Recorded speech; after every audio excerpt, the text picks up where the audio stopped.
필요누적 철학자입니다. 오늘은 톨스토이가 삶의 무의미함을 경험했던 이야기를 해보려 합니다. 톨스토이는 19세기에 활동했습니다. 당대 세계 최고 작가였죠. 대표작이라 할 수 있는 안나 카레니나가 잘 알려져 있습니다. 작품 첫 문장이 예술입니다. 행복한 가정은 모두 비슷하지만 불행한 가정은 저마다 다른 이유로 불행하다. 모두 한 번 정도는 들어본 문장일 것입니다. 그렇다면 막대한 재산, 명성, 행복한 가정이 있었던 말년의 그는 왜 절망의 폭주 기관차로 흑화해버린 것일까요? 그가 50대 후반에 접어들어 쓴 참회록이라는 작품에서 그 이유를 엿볼 수 있습니다. 해당되는 부분을 요약 정리해서 읽어드려 보겠습니다. 젊은 시절 나는 명예를 얻고 싶었다. 작가로 인정받고 싶었고 부와 성공을 추구했다. 그것들을 얻으면 행복해질 것이라 믿었다. 실제로 나는 사람들이 부러워할 만한 성공을 이루었다. 가족도 있었고 건강도 있었으며 사회적 명성도 있었다. 그러나 어느 순간 이상한 질문 하나가 내 삶을 잠식하기 시작했다. 그래서 이 모든 것이 무슨 의미가 있는가? 아무리 성공을 거두어도 그 질문은 사라지지 않았다. 오히려 더 커졌다. 오늘 하는 모든 일은 결국 죽음 앞에서 아무 의미도 남기지 않는 것이 아닌가. 그 생각은 점점 내 삶 전체를 뒤흔들기 시작했다. 나는 죽고 싶었던 것이 아니라 살아야 할 이유를 찾지 못했다. 나는 주변 사람들을 바라보았다. 그들은 돈을 벌고 명예를 얻고 더 높은 자리에 오르기 위해 평생을 바쳤다. 하지만 아무리 많은 것을 이루더라도 결국 모두 죽는다는 사실만큼은 누구도 피할 수 없었다. 그런데도 사람들은 마치 죽음이 존재하지 않는 것처럼 살아갔다. 나는 이해할 수 없었다. 어차피 모든 것이 끝날 텐데 왜 이렇게까지 애쓰는가? 왜 사람들은 이 질문을 외면한 채 살아갈 수 있는가? 나에게는 세상 전체가 하나의 거대한 기만처럼 보였다.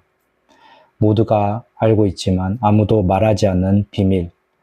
모든 것이 결국 사라질 운명이라는 사실을 외면한 채 살아가는 인간들의 모습은 마치 서로 속고 속이는 연극처럼 느껴졌다. 그 순간부터 나는 이전처럼 살아갈 수 없었다. 성공도 명예도 쾌락도 더 이상 나를 설득하지 못했다.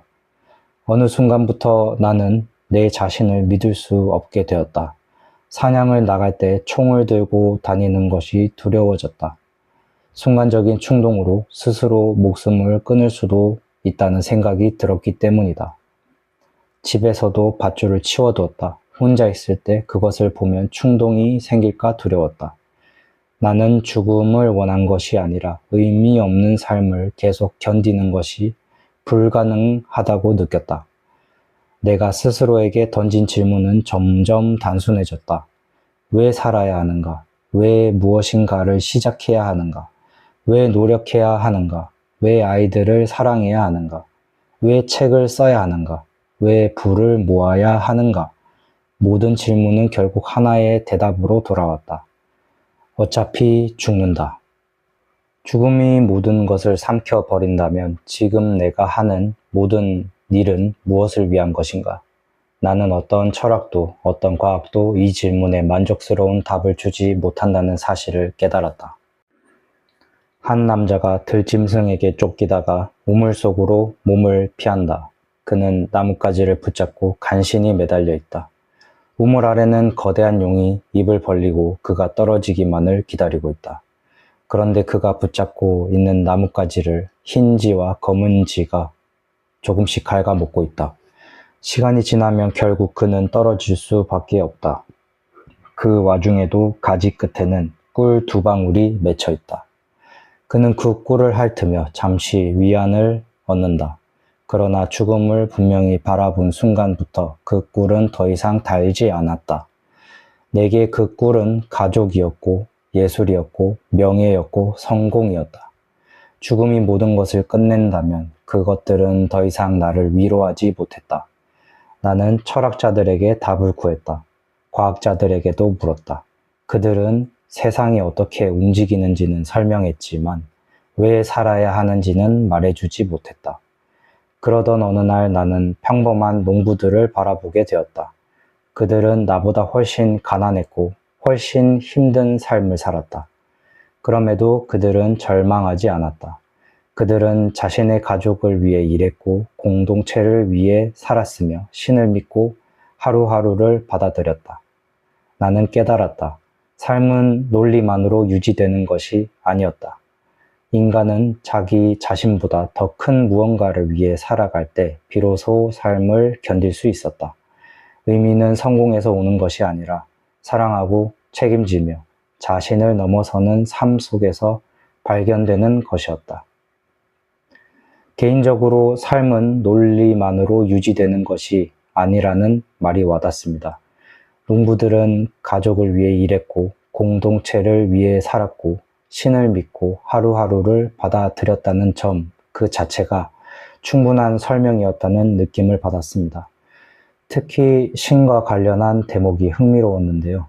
읽다가 발견한 것인데 신과 관련한 개념도 크게 자연신 그리고 인격신이 따로 있다고 합니다. 흔히 신이라고 하면 모두 같은 개념을 떠올릴 것 같지만 과학자들이 말하는 신과 종교인들이 말하는 신은 전혀 다른 의미인 것이죠. 먼저 과학자들이 이야기하는 자연신부터 살펴보겠습니다. 대표적으로 아인슈타인은 나는 스피노자의 신을 믿는다 라고 말한 적이 있습니다. 여기서 말하는 신은 인간의 기도를 들어주거나 기적을 일으키는 존재가 아닙니다. 오히려 우주를 움직이는 자연 법칙, 질서, 그리고 존재의 근본 원리를 의미합니다. 쉽게 말해 우주가 너무나 정교하게 움직이고 있다는 사실 자체를 신이라는 말로 표현한 것입니다. 이러한 신은 인간에게 상이나 벌을 내리지도 않고 누군가를 특별히 사랑하거나 미워하지도 않습니다. 그저 우주를 이루는 근본적인 질서 그 자체에 가깝습니다. 이러한 관점을 자연신이라고 부릅니다. 반면 기독교, 유대교, 이슬람에서 말하는 인격신은 완전히 다른 개념입니다. 이들은 신을 단순한 법칙이 아니라 인격을 가진 존재로 이해합니다. 즉 생각하고 의지를 가지며 사랑하고 인간과 관계를 맺는 존재입니다. 성경에서 하나님이 모세에게 말을 걸고 선지자를 보내며 인간의 기도에 응답하는 이유도 바로 이 때문입니다. 이러한 신을 인격신이라고 부릅니다. 결국 가장 큰 차이는 하나의 질문으로 정리할 수 있습니다. 신은 인간에게 관심이 있는가?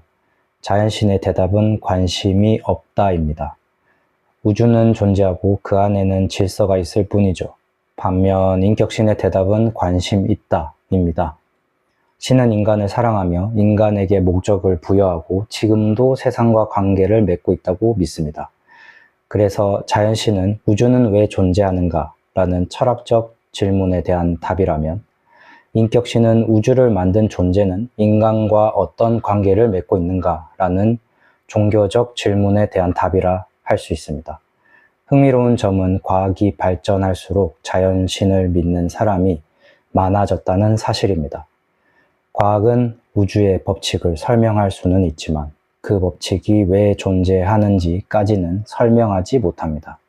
그래서 일부 과학자들은 우주의 놀라운 질서를 보며 어떤 최초의 원인 또는 궁극적인 질서를 인정하게 되었고 그것을 신이라고 부른 것입니다. 반면 종교는 여기서 한 걸음 더 나아갑니다. 그 질서의 근원은 단순한 법칙이 아니라 인간을 알고 사랑하며 관계를 맺는 인격적 존재라고 말하는 것입니다. 결국 자연신과 인격신의 차이는 단순히 신을 믿느냐, 믿지 않느냐의 문제가 아니라 신을 무엇이라고 이해하느냐의 차이라고 할 수 있습니다. 저는 자연신과 인격신의 퓨전 형태인 하이브리드 신을 믿고 있는 것 같습니다. 반야신경, 성경, 물리학, 양자역학을 함께 보고 믿는 특이점을 가진 것이죠. 저에게는 가장 와닿고 도움이 되며 참신한 신앙 체계입니다. 논리와 논리 이외의 것들이 빠짐없이 함께하고 있기 때문이죠. 오늘도 역시나 저는 여러분에게 무언가를 권하거나 요구하는 것이 아닙니다. 그저 제 것을 펴서 보여주는 것이죠. 지금까지 피로누적 철학자였습니다.